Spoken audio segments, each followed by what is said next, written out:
मानव समाचार, मानवता के हक में। कल यानी कि 19 अगस्त 2025 को 4:50 पर तानाजी सावंत कैंप रोड इनके बंगले पर अनाधिकृत तरीके से एक कोमल नाम की लेडी का एबॉर्शन किए जाने के गुनाह में 5 आरोपियों को मालेगांव कैंप पुलिस स्टेशन ने आरोपी बनाकर अटक की।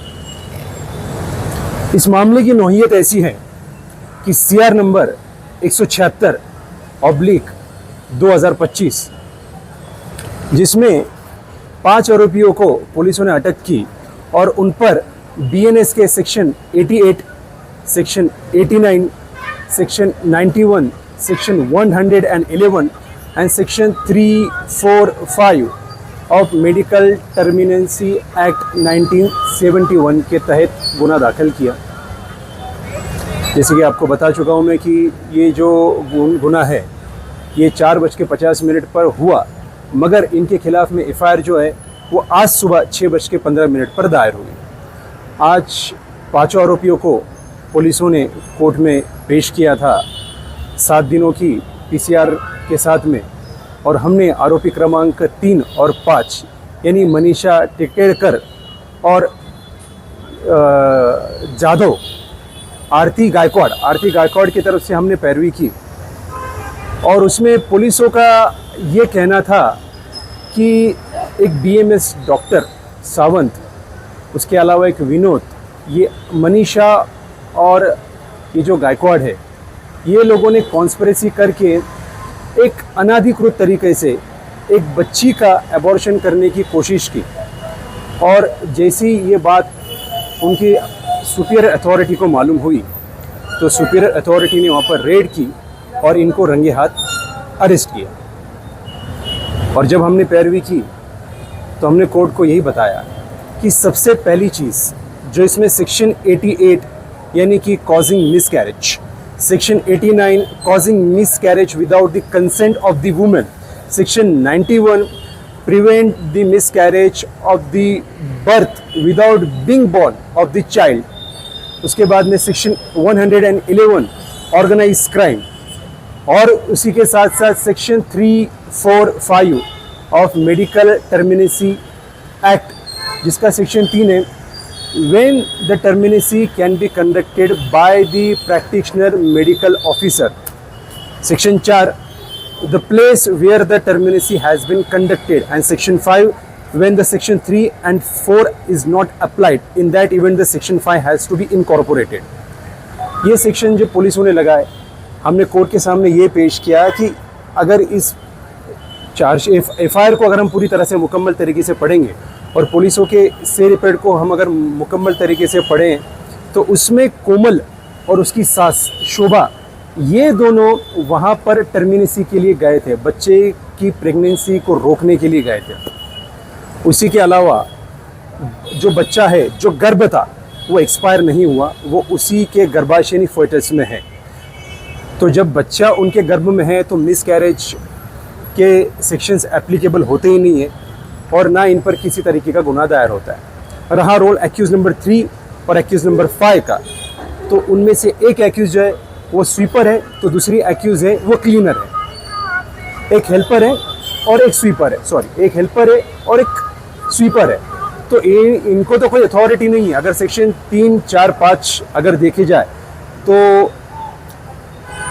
ये टर्मिनेसी कंडक्ट करने का जो अधिकार है वो किसको है? मेडिकल प्रैक्टिशनर को। ये तो एक हेल्पर है, दूसरी स्वीपर है, तो इनका तो कोई मेजर रोल इसमें नज़र नहीं आता है।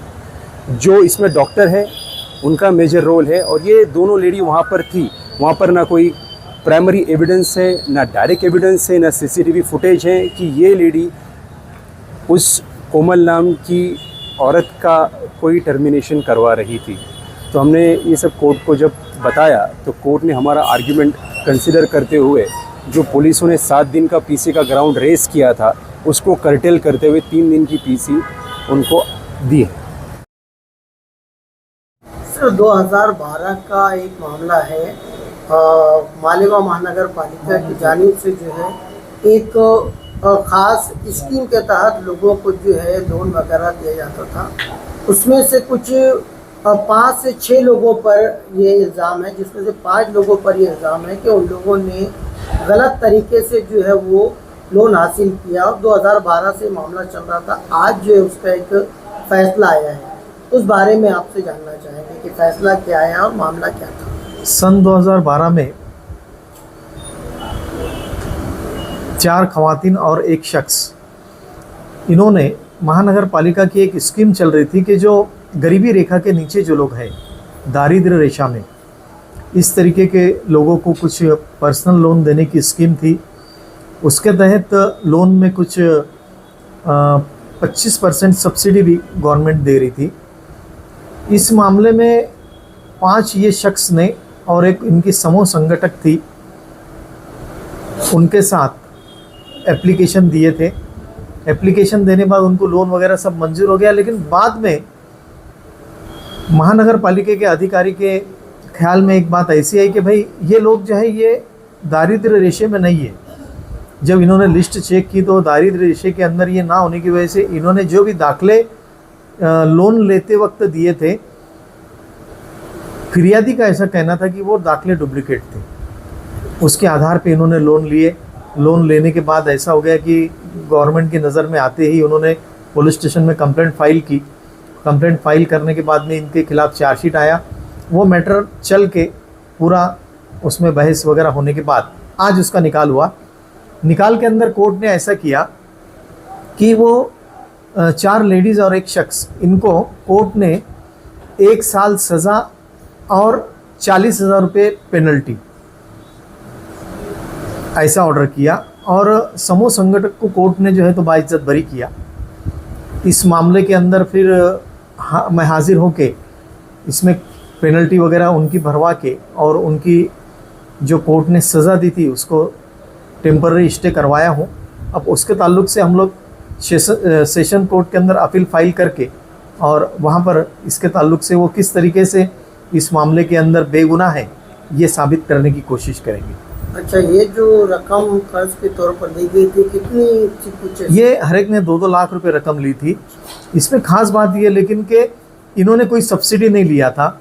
दूसरी बात ऐसी कि इन्होंने पूरा कर्जे की रकम सूद समेत बैंक को लौटा दिए थे। अच्छा। उसके दाखले भी हमने कोर्ट को दिए हुए हैं।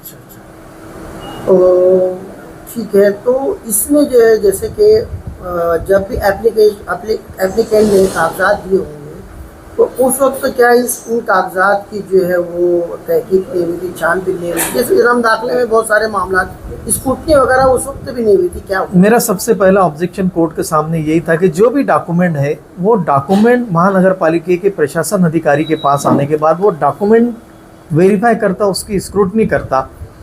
डॉक्यूमेंट सही है गलत है ये तय करने का काम महानगर पालिका के प्रशासन अधिकारी का है। वो एप्लीकेशन के साथ लगे हुए सभी डॉक्यूमेंट वेरीफाई करने के बाद वो एक शेरा उसके ऊपर देता है कि भाई सभी डॉक्यूमेंट बराबर है और इसके ताल्लुक से जो है तो इनको लोन देने में कोई हरकत नहीं। ऐसा जो है तो देने के बाद ही प्रकरण बैंक में जाता। पुलिस ने इस मामले में कोई भी प्रशासन अधिकारी को आरोपी नहीं किया था। वो जिम्मेदार आदमी था, ये उसकी जिम्मेदारी थी कि भाई कौन आदमी कौन सा डॉक्यूमेंट कहाँ से ला के दे रहा, सही है झूठ है, ये तय करना उसका काम था। इस मामले में उसने प्रशासन अधिकारी ने बाकायदा लोन एप्लीकेशन के ऊपर शेरा डाला हुआ था कि भाई एप्लीकेशन बराबर है, साथ में दिए हुए डॉक्यूमेंट बराबर है, ये लोन देने में इनको कोई हरकत नहीं। ये चीज़ के ऊपर मैंने सबसे पहला ऑब्जेक्शन उठाया था और यही बिना पे मैं सेशन कोर्ट के अंदर जाके और उनका अपील फाइल करके वहाँ पर वो किस तरीके से बाइज्जत होंगे, बाइज्जत बरी होंगे, ये चीज़ के लिए मैं कोशिश करूँगा। तो बहुत सारे मुकदमे में हम देखते हैं, चाहे राशन कार्ड वाला मामला हो, जन्म दाखिला वाला मामला हो, ये कर्ज का मामला हो, जहाँ पर जो है बाकायदा डॉक्यूमेंट दिए जाते हैं मगर उसकी जो छानबीन उस वक्त नहीं होती।